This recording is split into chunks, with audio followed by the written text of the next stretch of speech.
দেশের পাশাপাশি কলকাতার টালিপাড়ায়ও এই মুহূর্তে তুমুল জনপ্রিয় অভিনেত্রী রাফিয়াত রশিদ মিথিলা একের পর এক সিনেমায় হাজির হয়ে প্রশংসিত হচ্ছেন এই নায়িকা। 2023 সালে মায়া সিনেমায় অভিনয় করে পশ্চিমবঙ্গে অভিষেক ঘটে মিথিলার। এরপর সম্প্রতি মুক্তি পেয়েছে তার অভিনীত আরও একটি চলচ্চিত্র ও অভাগী। আর এর মাঝেই এবার প্রকাশ্যে এলো মিথিলার নতুন একটি সিনেমার খবর। পুলিশ যেটা এক বছরে পারেনি, সিআইডি সেটা এক মাসে করে দেবে। এক টিজার প্রকাশের মধ্য দিয়ে প্রকাশ্যে আসে নতুন এই সিনেমাটির খবর। দুলাল দে পরিচালিত ছবিটির নাম অরণ্যের প্রাচীন প্রবাদ। গোয়েন্দা ভিত্তিক এই সিনেমাতে মিথিলাকে দেখা যাবে একজন নার্সের চরিত্রে, আর এখানে তার সঙ্গে জুটি হিসেবে দেখা যাবে টালিউড অভিনেতা জিতু কমলকে। এই জুটির এটাই প্রথম কাজ। চরিত্রটি নিয়ে 1.5 বছর আগে অভিনেত্রীর সঙ্গে কথা বলেন পরিচালক দুলাল দে।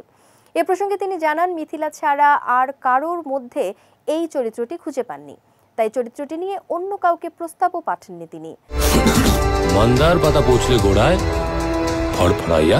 একমাত্র ওয়ালটন এসি দিচ্ছে 1 বছরের রিপ্লেসমেন্ট গ্যারান্টি এবং কম্প্রেসরের 10 বছরের গ্যারান্টি। সিনেমার গল্প সম্পর্কে দুলাল দে জানান, ছবিটির গল্প এগিয়েছে গোয়েন্দা অরণ্য চ্যাটার্জির কর্মকাণ্ডকে ঘিরে। মিথিলা জিতু ছাড়াও ছবিটিতে আরও অভিনয় করতে দেখা যাবে শিলাজিৎ মজুমদারকেও, এবং ভবিষ্যতে এই সিনেমাটির ফ্র্যাঞ্চাইজি করারও পরিকল্পনা রয়েছে বলে জানিয়েছেন এই পরিচালক। চলতি বছরের জুলাই মাসে কলকাতার প্রেক্ষাগৃহে মুক্তি পাবে মিথিলা জিতু অভিনীত অরণ্যের প্রাচীন প্রবাদ শিরোনামের এই সিনেমাটি।